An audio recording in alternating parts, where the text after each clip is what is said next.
diz assim: a palavra do Senhor veio a Jonas, filho de Amitai, com esta ordem: vá depressa à grande cidade de Nínive e pregue contra ela, porque a sua maldade subiu até a minha presença. Mas Jonas fugiu da presença do Senhor, dirigindo-se para Tarsis. Desceu à cidade de Jope, onde encontrou um navio que se destinava àquele porto. Depois de pagar a passagem, embarcou para Tarsis para fugir do Senhor. O Senhor, porém, fez soprar um forte vento sobre o mar e caiu uma tempestade tão violenta que o barco ameaçava arrebentar-se. Todos os marinheiros ficaram com medo e cada um clamava ao seu próprio Deus. E atiraram as cargas ao mar para tornar o navio mais leve. Enquanto isso, Jonas, que tinha descido ao porão e se deitara, dormia profundamente. O capitão dirigiu-se a ele e disse: como você pode ficar aí dormindo?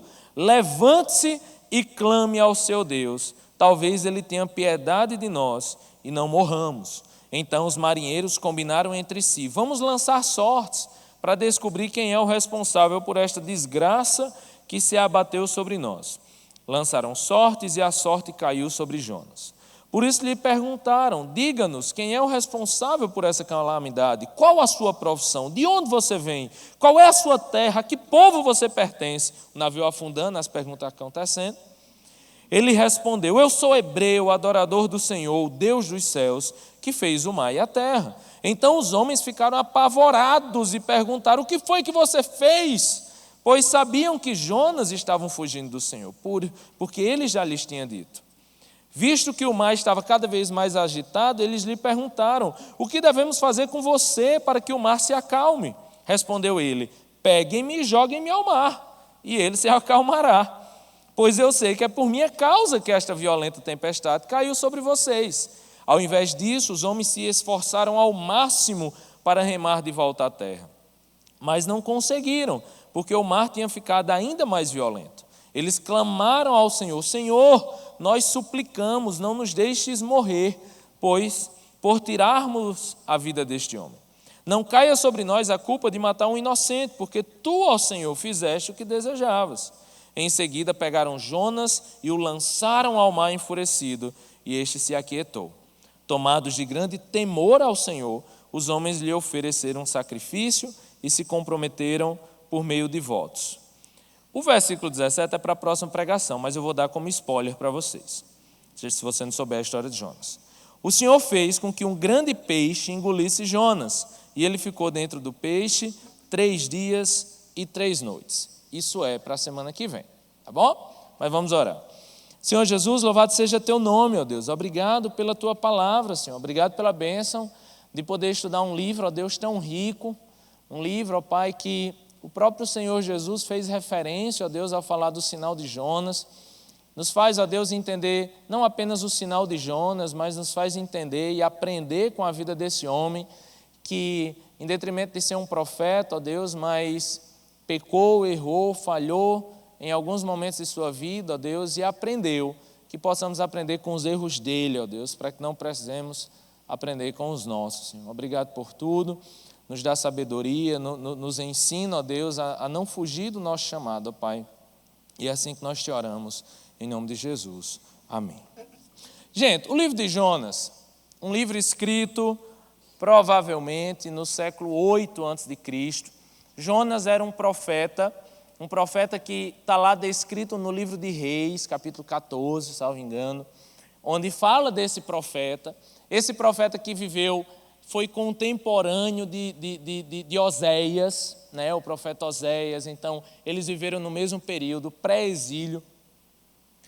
E eles viveram num momento em que Israel passava por algumas dificuldades, né? Israel passava por alguns momentos mais críticos. Existia um império muito grande, chamado o Império Assírio, que foi um dos grandes impérios do mundo. E esse império dominou Israel por muito tempo. Apesar que aqui, 800 anos de Cristo, 750 anos de Cristo mais ou menos, a Assíria já vivia um certo declínio econômico, principalmente causado por algumas coisas que estavam acontecendo, desastres naturais, um eclipse lunar que gerava grande temor naquele povo. Mas O fato é que o livro de Jonas é um livro muito conhecido. Eu conto a história de Jonas para a Bela constantemente. Vocês sabem que a parte que as pessoas mais gostam e as crianças mais gostam do livro de Jonas é qual? A baleia, né? A grande baleia que engole Jonas e tudo mais. A gente tem algumas formas de ler o livro de Jonas. Como eu vou expor o livro inteiro, eu preciso já começar falando para vocês que eu não entendo Jonas como uma alegoria, que o peixe não é real, na verdade Jonas é Israel, Jonas não existiu de verdade, o peixe é a Babilônia, mas depois Israel sai do exílio e o peixe 3 dias depois que... Não. Eu vou trazer para vocês uma perspectiva histórica sobre Jonas. Eu acredito sim que Jonas foi um profeta que existiu, que pregou a Nínive. Eu acredito que existiu fatos históricos, sim, comprovados, de que Nínive precisava e estava aberta a ouvir a palavra do Senhor. E por isso Deus leva Jonas a pregar nessa cidade. Então eu acredito sim que o livro de Jonas é um livro histórico, não escrito por Jonas, provavelmente. O livro ele é escrito em terceira pessoa, então alguém escreve sobre a vida do profeta Jonas, mas eu acredito em Jonas, na baleia e na história todinha, tá bom? E a gente vai estudar Jonas desse jeito. A história de Jonas é muito simples. Deus chama Jonas para evangelizar uma cidade pagã, uma cidade de pessoas completamente desviadas do evangelho. Pior, a futura capital do Império Assírio, um império conhecido por ser extremamente violento, um império por ser conhecido, gente, pelas piores práticas de tortura da história. Esses eram os assírios extremamente violentos, extremamente carniceiros. Era praticamente Game of Thrones assim na vida real. Entendeu? Esse era o Império Assírio. E essa cidade, que depois seria, 50 anos depois, se tornou a própria capital do império, era o antro do pecado. E Deus chama Jonas para pregar nessa cidade. Jonas foge, como a gente leu nesse capítulo, é resgatado por uma baleia. Então a baleia não é punição, a baleia é livramento. É resgatado por essa baleia, assume o chamado de Deus para a sua vida, chega na cidade sem querer evangelizar, levaria dias para ele evangelizar a cidade todinha, ele levou só um dia, praticamente ele diz assim: vocês vão morrer, se não tiver Jesus, vai morrer. Jesus não, Deus, né? E nisso a cidade se converte. E aí Jonas fica indignado. Sabia que não era para eu ter evangelizado, o nojento se converter. Né? E aí Deus vai falar um pouco sobre graça para ele. O fato, gente, é que Jonas tem muito a nos ensinar. Tem a nos ensinar sobre chamado, tem a nos ensinar sobre o sinal de Jonas da baleia, que é o sinal de Cristo nas nossas vidas, tem a nos ensinar sobre pregação do Evangelho, sobre prioridades, sobre graça de Deus, sobre a misericórdia de Deus. O livro de Jonas tem muito a nos ensinar. Mas nesse capítulo a gente viu algumas coisas interessantes.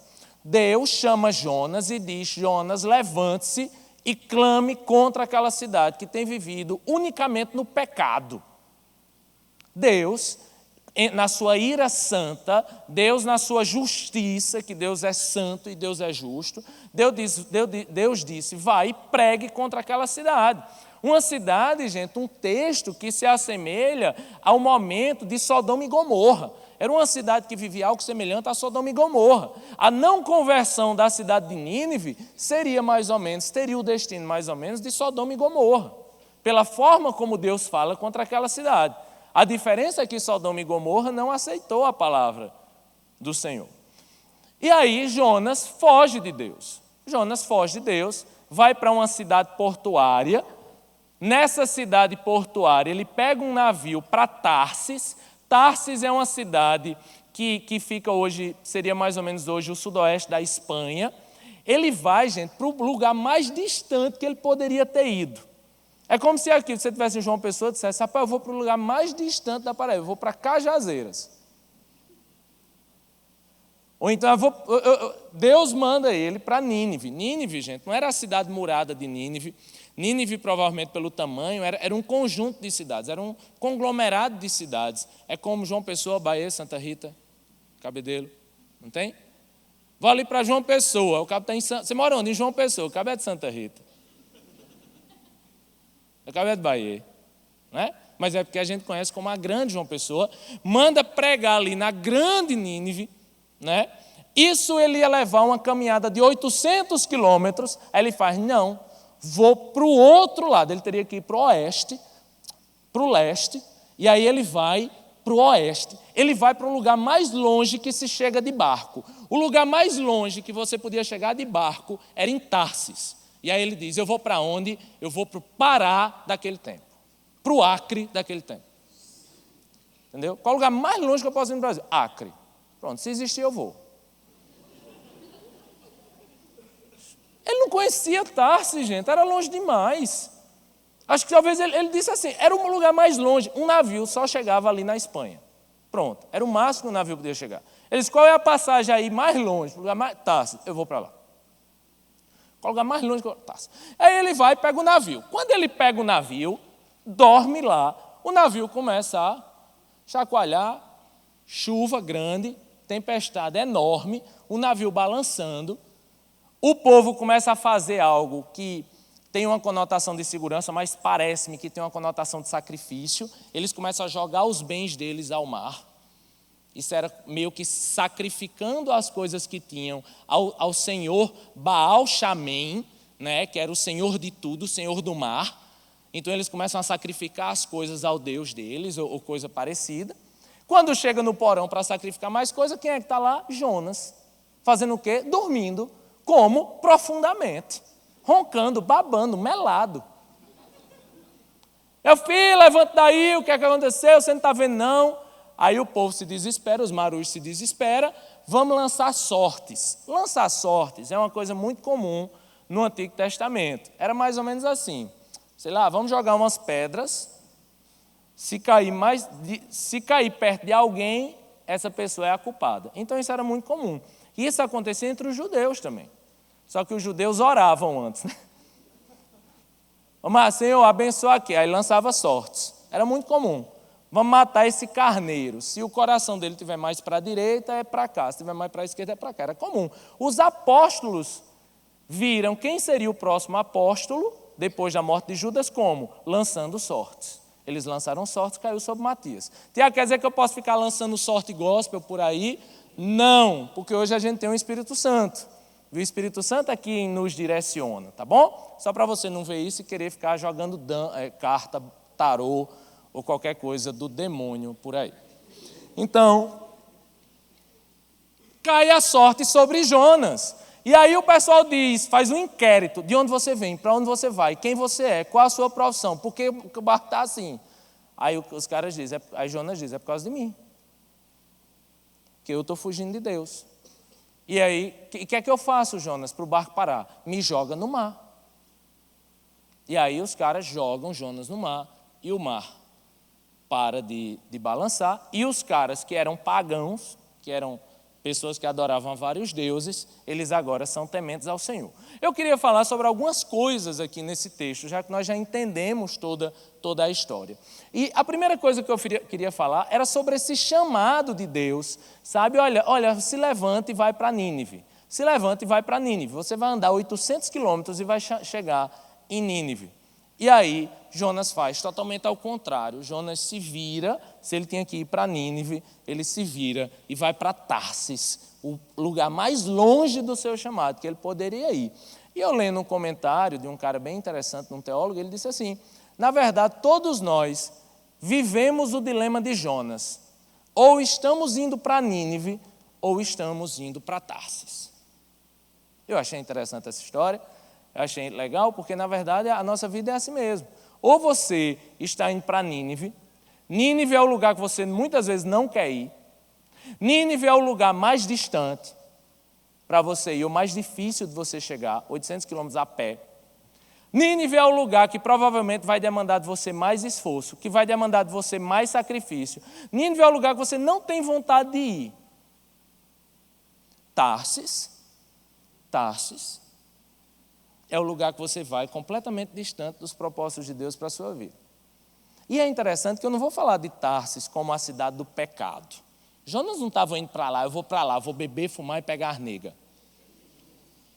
Não quero não, Senhor, ir para Nínive. Eu vou para lá que eu vou, né, vou para São João de Tarsis, que vai ser louco. Né, ou para as virgens lá de Tarsis. Vai ser massa. Não. Eu acho que a gente pode ir de forma muito religiosa para Tarsis. Existem pessoas indo de forma muito religiosa para Tarsis, gente. Olha como Jonas vai. Eu acho que Jonas, no meio do caminho, foi assim. Jonas nasceu na Galileia. Quem nasceu na Galileia? Eu? Jesus, gente. Pelo amor de Deus, né?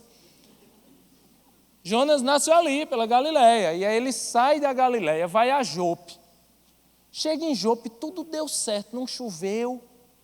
Está entendendo? Não choveu, o caminho foi bom. O vento estava agradável. Chega em Jope e fala, quando é que sai aí o busão para Tarsis? Rapaz, está saindo já já. Ele falou, oh, meu Deus, Deus é bom demais. Coisa toda dá certo. O texto é tão específico que diz, e Jonas paga a passagem. Eu imagino ele chegando assim, para o busão, né, para o cobrador. Tem estudante?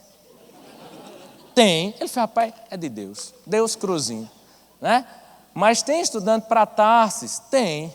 Mas vai sair amanhã. Não, está saindo agora. Ô Jesus, como Deus é bom. Chega no navio, gente, o que é que esse cabra vai fazer? Vai dormir. Por quê? Porque Deus está nesse negócio, né? Deus está aqui.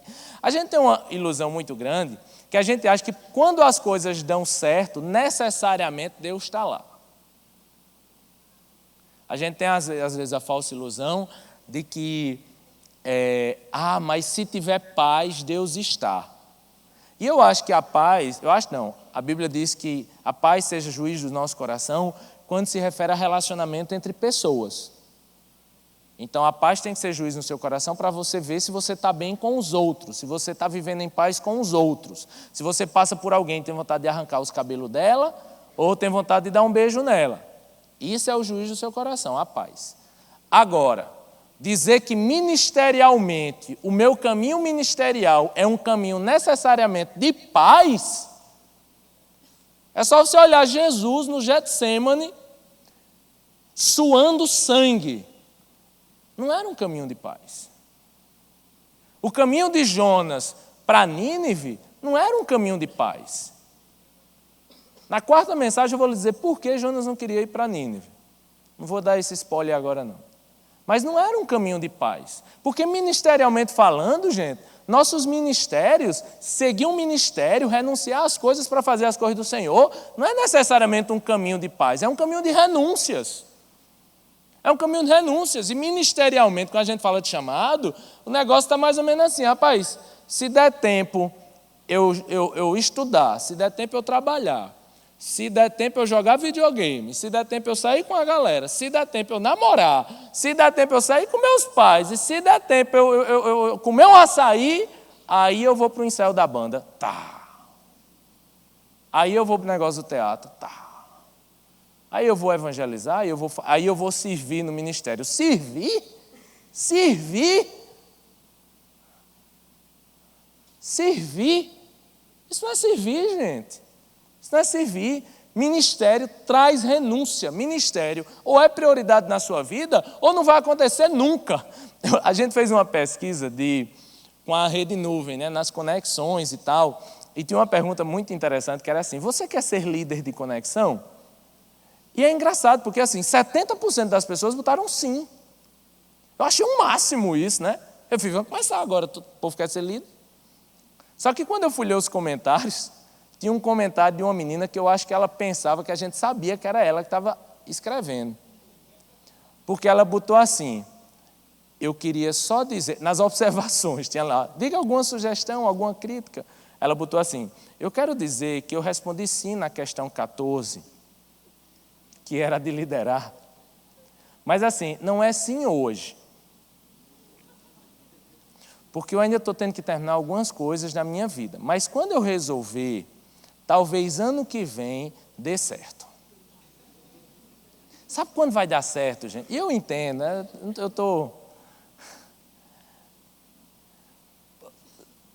Não vai dar certo. Não vai dar certo, não vai dar certo. Olha, se eu mostrar para vocês a vida dos líderes da nossa igreja, da nossa juventude. Eu vou dizer da juventude.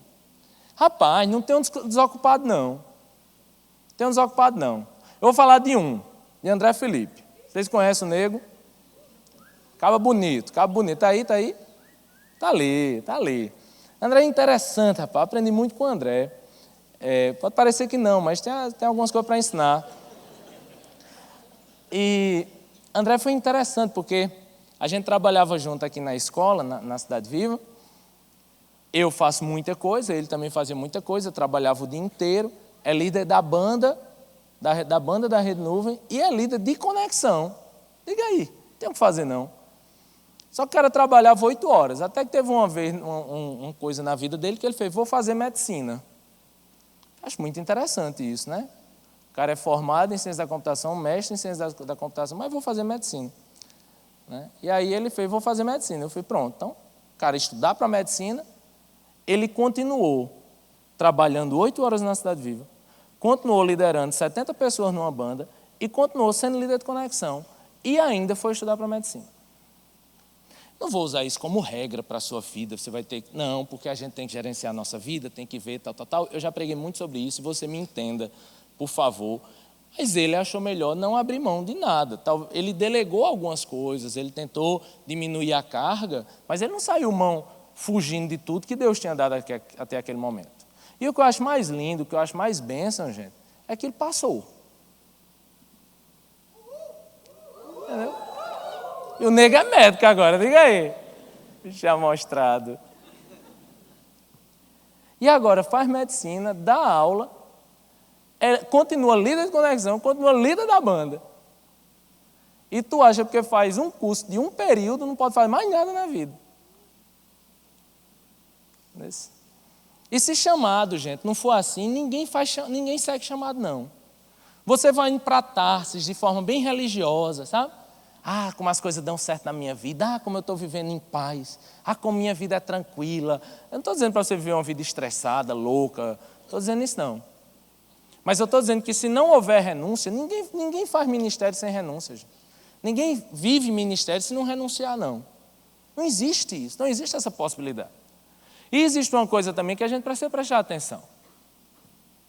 Tem gente também que acha que está cumprindo seu chamado.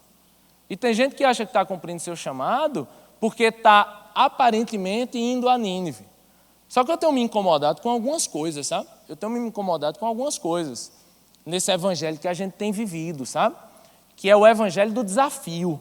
Não sei se vocês já viram essas coisas, né? Evangelho do desafio, assim, evangelize 5, porque aí sua conexão bate a meta, você multiplica e sobe de nível. Está entendendo? Olhe, traga 3 pessoas para o culto. Se você trouxer 3 pessoas para o culto, não sei o quê. A Bíblia diz, né? O que importa é que pregue o evangelho, tal. Paulo está falando aquilo, dizendo que bênção, as pessoas vão ser evangelizadas e tudo mais, mas não quer dizer que Deus despreza totalmente as motivações do seu coração. A gente teve agora nessa semana um negócio, eu nem disse para os meninos, se alcançar 600 curtidas, a gente divulga a foto. Rapaz, nossa rede não postava uma pregação, dava 10 curtidas. É quando, não, mas vai mostrar as fotos. Curta aqui, pelo amor de Deus, vai aqui que eu quero ver minhas fotos. Lógico, isso é marketing de rede social, não sei o quê, o negócio deu certo, chegou em 600, depois se arrependeram, era para ter sido 1000, porque foi fácil. A minha preocupação é que eu não quero idiotizar você. Esse é meu grande medo, gente. Meu grande medo é sair colocando coleira em vocês, é sair idiotizando vocês, sabe? É fazer você fazer o que você tem que fazer pela motivação errada de se fazer. Eu tenho certeza que se eu fizesse aqui, desafio do mais 2, traga 2 amigos. Traga 2 amigos. Para quê? Para a gente ter um culto cheio. Para quê? Não, quem trouxer ganha. Mas para quê? Não, porque se você trouxer, você vai cumprir a meta. Aí você vai ser massa, aí vai ser massa. Eu preciso fazer isso, gente. Eu preciso fazer um desafio para isso, gente. Não. Eu preciso lhe desafiar a evangelizar alguém? Não. Eu preciso lhe desafiar a não transar com sua namorada? Não! Se tudo for na base do desafio, você pode até fazer muitas coisas, mas uma hora não vai ter ninguém te desafiando. E quando não tiver ninguém desafiando, você não vai para Nínive. Porque o evangelho, gente, não é muito... O principal do evangelho é a motivação pela qual eu faço as coisas. Se você não tiver as motivações certas, se você tiver as motivações certas, você vai fazer as coisas certas, independentemente se tiver alguém lhe motivando a isso ou não. Porque quem tem que lhe motivar a fazer todas essas coisas que eu disse é Jesus. É o Espírito Santo de Deus no seu coração. É Ele, não eu. Eu não vou viver aqui de ministério de desafios. Eu não vou viver aqui lhe desafiando a multiplicar sua conexão. Não vou viver lhe desafiando a gente chegar em tantas conexões a mais. A gente bater o recorde de pessoas no acampamento. A gente bater recorde de não sei o quê. Eu estou me importando com recorde. Estou nem aí para recorde. Deus não me chamou para bater recorde. Deus não me chamou para ter ministério de recorde. De nada disso. Estou nem aí. Eu só quero saber, eu só quero colocar no seu coração as motivações certas. E a motivação certa é Jesus. A motivação certa para você evangelizar é você ganhar almas para Jesus e não para a igreja. Para essa igreja, para a sua conexão. Quer dizer que um dia você sai da conexão, não precisa mais evangelizar porque não tem mais meta? Você precisa ser crente, independentemente do ministério, independentemente de qual igreja você faz parte, independentemente de tudo isso. Não lhes desafiarei a nada, lhes desafiarei apenas a ouvir a voz do Senhor. E se vocês ouvirem, farão as coisas certas, pelas motivações certas. Eu sei que Jonas está lá, não segue o chamado de Deus e foge. E o engraçado, gente, entenda, Jonas achava que estava realmente fugindo de Deus. Logicamente, hoje a gente acha isso besteira, a gente acha isso leseira, a gente entende muito bem a ideia de um Deus onipresente. Mas Jonas, por algum momento, ele achou que poderia fugir de Deus.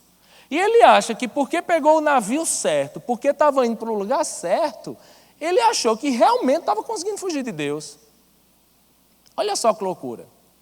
E ele achou que realmente poderia fugir de Deus.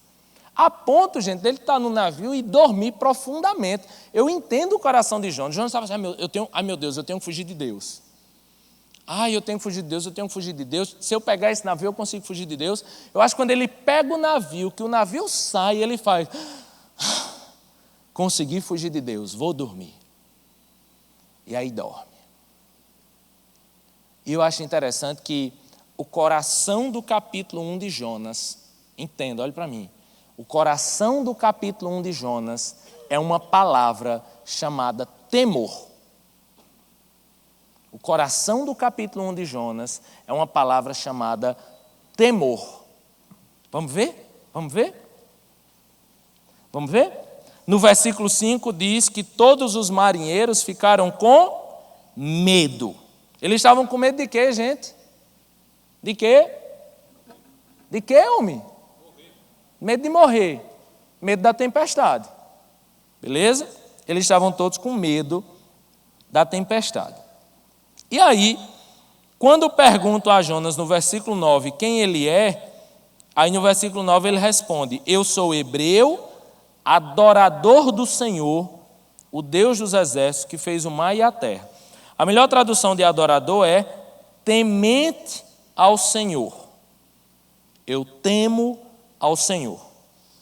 Quando Jonas diz, quando eles descobrem que Jonas é o cara que está causando a tempestade, e quando eles descobrem de Jonas que o Deus de Jonas é o Deus do céu e da terra, eles dizem o quê? Me lascai. Gospel. Olha no versículo 10. Então os homens ficaram o quê? Apavorados. Apavorados. No versículo 5 eles tinham medo. No versículo 10 eles descobrem quem é Deus e ficam apavorados. É um temor excessivo. Mas no versículo 16, depois que eles lançam Jonas ao mar, diz que eles estavam tomados de grande temor ao Senhor. eles tinham medo da tempestade. Entendem que Jonas, na verdade, tinha só temor, não da tempestade, mas de Deus. Depois eles ficam apavorados por esse Deus. Só que depois eles conhecem a misericórdia de Deus e eles passam a ser também tementes a Deus. A palavra aqui, foco de que passeia por todo o capítulo 1, é exatamente essa, é temor. Quando Jonas foge de Deus, quando Jonas foge do ministério de Deus para ele, e quando Deus lança uma tempestade na cabeça de Jonas, ele começa a mostrar que, na verdade, Jonas não estava com medo da tempestade, Jonas estava com medo de Deus. Falar de medo de Deus é até teologicamente errado, porque a palavra certa é temor. Temor, porque o amor lança fora todo medo. Então, quem ama a Deus não precisa ter medo de Deus, mas quem ama a Deus tem que ter temor a Deus, porque temor a Deus é respeito a Deus. Aqueles homens passaram a respeitar a Deus quando entenderam quem era Deus. O que Jonas não percebeu é que ele estava desobedecendo a Deus. E meu amigo, meus irmãos, eu vou lhe dizer uma coisa, vou lhes confessar uma coisa. Eu sou medroso. Não precisava confessar não, vocês já sabiam, né? Eu sou muito medroso. Eu sou muito medroso. Mas assim, não tem medo maior que eu tenho. Não existe temor maior na minha vida do que o temor de fugir de Deus. Que eu já disse que eu tenho uma teologia, né? A teologia do forroque. Eu já disse para você a teologia do forroque. Não disse? Eu acho que facada e bala perdida só pega desviado no forroque. Eu tenho uma teoria assim, o cabo joga uma faca. Aí a faca faz a curva assim, ó. E pega no desviado. Porque o cara que achar que pode fugir de Deus,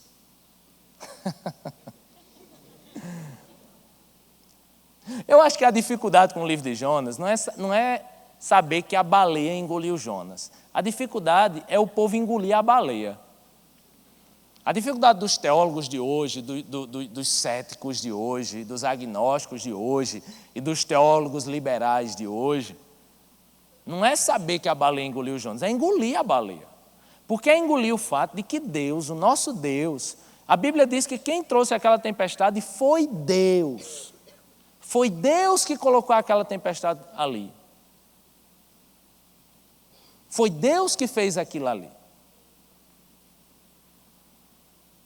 Agora eu acho até interessante quando Deus vai lá e nos faz voltar. Eu acho até interessante quando Deus vai lá e faz a tempestade, sabe? Eu acho até massa quando Deus vai lá e tu não passa no concurso. Eu acho massa. Ó, Tiago, estou me isolando agora completamente. Eu não quero saber mais nada da igreja, nada. Agora eu vou me isolar e vou estudar 16 horas por dia. Massa, né? Você acha que tem que ser assim, beleza. Nunca lhe julgarei por isso. Mas eu lhe digo, eu nunca fiz isso na minha vida. Eu fiz 2 graduações e 2 mestrados e passei em 2 concursos. E nunca fiz isso na minha vida. Nunca deixei meu ministério na vida.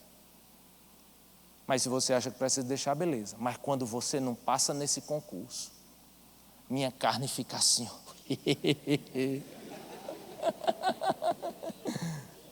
Logicamente é minha carne, porque só Deus sabe todas as coisas sobre a sua vida. Mas sabe quando Deus vai lá e bota uma tempestade na tua prova? Sabe, te dá uma dor de barriga na hora da prova. Você fala, meu Deus, eu comi tudo certo. Aí Deus está lá.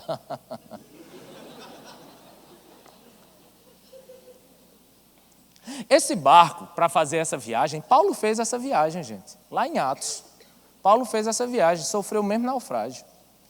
Porque existia um período certo que tinha tempestade. Você sabe que a gente vive num clima tropical, chove de forma mais aleatória do mundo. Mas quem vive nessas regiões, as chuvas são mais equilibradas. E esses barcos só faziam essas viagens em período em que não tinha chuva. E vem uma tempestade. Por isso que os caras dizem logo, isso é quem? Isso é Deus. Cada um reza aí para o seu Deus, faça uma macumba aí qualquer um. Acha aí o Deus que lhe puder aí fazer alguma coisa, porque essa tempestade é sobrenatural.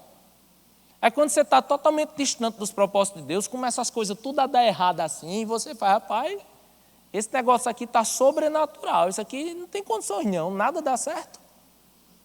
Nada dá certo. E eu acho até massa quando Deus faz isso, é isso que eu estou lhe dizendo, eu acho massa quando Deus faz isso.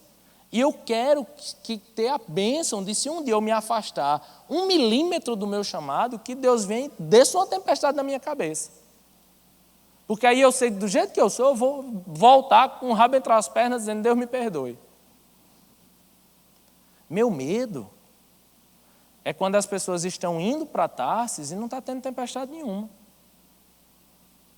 Tem uma música que a gente canta, eu acho massa, mas eu não gosto. Eu vou confessar para vocês e vou cantar para vocês. Ixi, o inferno, vá se lascar. Gospel. Eu tenho um chamado, jamais vou me calar. Eu tenho um chamado, aleluia, um evangelho a anunciar. Eu fui escolhido no ventre da minha mãe. Eu sei que Deus não abre mão de mim, não. Hã? Eu acho, essa música, a gente precisa diferenciar salvação de chamado. Eu sou reformado, eu acredito que nós somos eleitos, eu acredito que quem é eleito não perde a salvação, eu acredito que a gente é eleito no ventre da nossa mãe, tal, eu acredito nisso tudo. Mas dizer que Deus não abre mão de mim para o meu chamado, Deus não abre mão de mim, como se eu dissesse assim, Deus depende de mim para pregar a Nínive, Deus depende de você para fazer o que você tem que fazer. A igreja é orgânica, gente. Se você não fizer, vem outro e faz. Se você não pregar, Jesus diz que até as pedras clamarão. Você não precisa, não.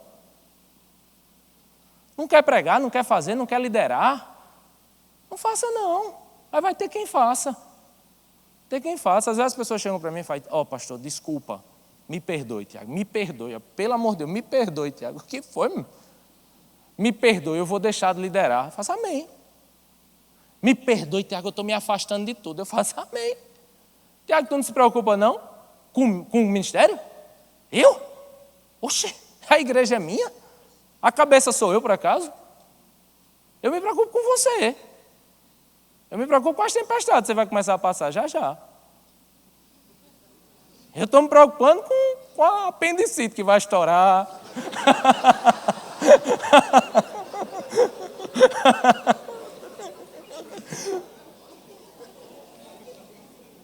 Tiago, e o ministério, Tiago, vai ter menos gente no culto. Menos gente no culto. E quem traz o povo para o culto sou eu? Mas vai ter menos conexão. E eu estou batendo meta, eu sou gerente da CIA, é?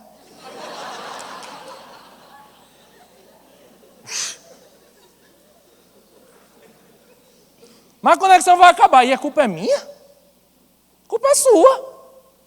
A culpa é sua. Porque Jonas fugiu de Deus, os marinheiros tudinho sofreram. Porque quando a gente foge do que Deus tem para a gente não sofre só não. O corpo vai sofrer, mas o corpo não precisa de você. Deus vai rapidamente, se for da vontade dele, ele vai trazer outra pessoa para fazer o que você tinha que fazer. Então não tenha medo da tempestade, não. A tempestade é bênção. Tempestade é Deus te chamando de volta. Tenha medo é da calmaria. O que a gente precisa ter é temor ao Senhor, gente. Deus não abre mão da minha salvação, porque aqueles a quem foi me dado, Ele não perderá nenhum deles. Mas do meu chamado, se você não fizer, pedras clamarão por você. Um jumento vai evangelizar por você. Como a Bíblia já fez. No fim, por fim, é interessante porque Jonas não queria pregar para pagãos. Você sabe que o judeu é muito nacionalista e não queria pregar para os gentios, para os pagãos. acaba que Jonas, no navio, escondido, dormindo, é jogado pelos pagãos e os pagãos saem mais crentes que Jonas. Vocês viram? Que eles agora tinham temor ao Senhor. E tem uma coisa muito interessante, isso foi um tapa na cara dos judeus. Quando Jonas disse assim, me jogo no mar. Interessante, né? Aquele sacrifício que era para Baal, agora seria um sacrifício de jogar agora o próprio Jonas ao mar. O próprio Jonas seria sacrificado ali. E aqueles homens fizeram o quê? Não jogaram, remaram mais, tentaram mais uma vez, até que eles perceberam que era da vontade de Deus que ele foi jogado no mar. E só assim eles jogaram e depois fizeram sacrifício a Deus, pedindo perdão a Deus por terem feito isso. Na verdade, gente, aqueles marinheiros se preocuparam mais com Jonas do que Jonas se preocupou com aqueles marinheiros. Jonas tinha que evangelizar os marinheiros, mas os marinheiros evangelizaram Jonas. Essa preocupação com o outro, sabe? Eu acho que isso é o principal na vida do cristão, na vida no nosso chamado. A gente precisaria ter esse amor pelos não salvos, pelas pessoas que não têm Jesus. Uma vez eu fui evangelizar numa cidade em Areia. A gente fez um evento evangelístico lá, no tempo do seminário, tinha um ministério que, enfim. E aí a gente foi lá para Areia. E eu lembro que eu bati na porta de uma casa. E eu bati e nada. Aí eu senti de Deus de bater naquela porta, sabe? Estava tudo fechado. Aí eu bati e nada. Depois eu bati e nada. E eu sentindo que tinha que continuar lá. Aí eu peguei e fui embora. Tá cá, bicho, ninguém abre essas portas, eu fui embora. Aí veio um amigo meu atrás, bateu na porta. Aí eu disse, cara, pode vir, não tem ninguém não. Ele fez, mas eu estou sentindo de Deus de bater. Aí então perca tempo. Peguei, fui embora. Dobrei a esquina e tal. Depois ele me trouxe a história. Tiago, não tem aquela casa? Eu fiz, tem, aí. Rapaz, apareceu uma menina que o nome dela era Nirvana. Diga aí que doideira. Nirvana. Só em Areia mesmo essas coisas.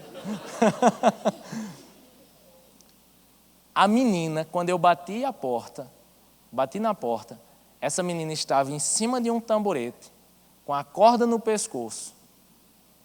E às vezes que eu bati na porta, era ela resistindo a vir. Diz que ele insistiu, e quando ele insistiu, foi que ela tirou a corda do pescoço e foi evangelizada e aceitou Jesus. Isso me deu um temor, que nesse dia eu fiz um voto com Deus, que o voto difícil, meu Deus, que não precisava ser voto. Porque acho que quem é maduro faz as coisas sem voto, sem nada disso, entendeu? Mas às vezes, como a gente é imaturo, aí a gente precisa ser religioso. A religiosidade sempre é fruto de imaturidade, mas ela pode ser bênção. Assim é a minha vida devocional. Como eu não tenho isso como uma coisa intencional, então eu vou ter uma regra. Todo dia de 5h30 eu oro. Pronto, está dando certo. Tem 2 anos. E outra regra, outro voto que eu fiz é que sempre que eu me deparar com alguém, eu iria evangelizar. Sempre que eu tiver oportunidade, eu vou evangelizar. Então, gente, eu já sento em avião me tremendo. Eu já sento em ônibus me tremendo. Aí minha vida é mais ou menos assim. Eu estou em casa, aí eu fui chamar um cara para botar o fumê da minha mesa. Ixi, essa mesa é antiga, é história antiga. Aí o cara está lá botando um adesivo na minha mesa, adesivo preto.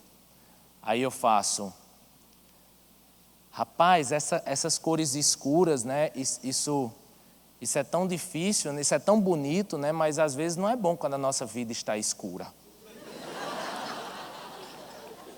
Aí o caba faz, né? Isso é maconha, é, meu filho?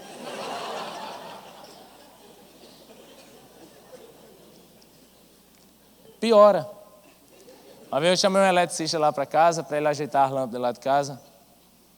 Aí eu fiquei agora, vou ter que falar de Jesus, vou falar de Jesus. Aí eu faço, trabalho muito tempo com luz.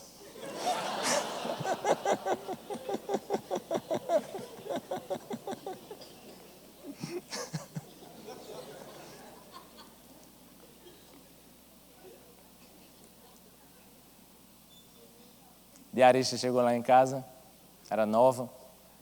A casa está suja, né? Aí eu, mas a casa interior está limpa.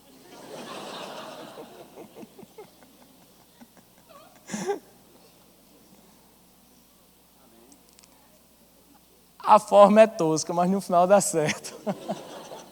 Eu só tenho dificuldade para começar. É interessante porque, dia desse, o cara que foi dedetizar lá, eu nunca sei essa palavra, dedetizar, né? É muito difícil dizer isso. Dedetizar, né? Foi dedetizar. Lá em casa, aí ele estava lá e tal, aí eu fiz, essa foi a melhorzinha, eu fiz assim, você tem família? Aí o cara, tenho, minha esposa está grávida, meu filho está com dificuldade, minha esposa está com dificuldade, melhor dizendo, de sustentar a gravidez e tal, está tendo que ficar o dia inteiro deitada, não sei o quê. Pai, deixa eu orar para o seu filho, deixa eu orar para sua esposa. Aí ele ficou assombrado assim, né? O cara estava botando veneno de formiga. Aí ele fez, beleza, beleza. Aí eu lembro que eu fui, chamei Daiane, e a gente orou e tal.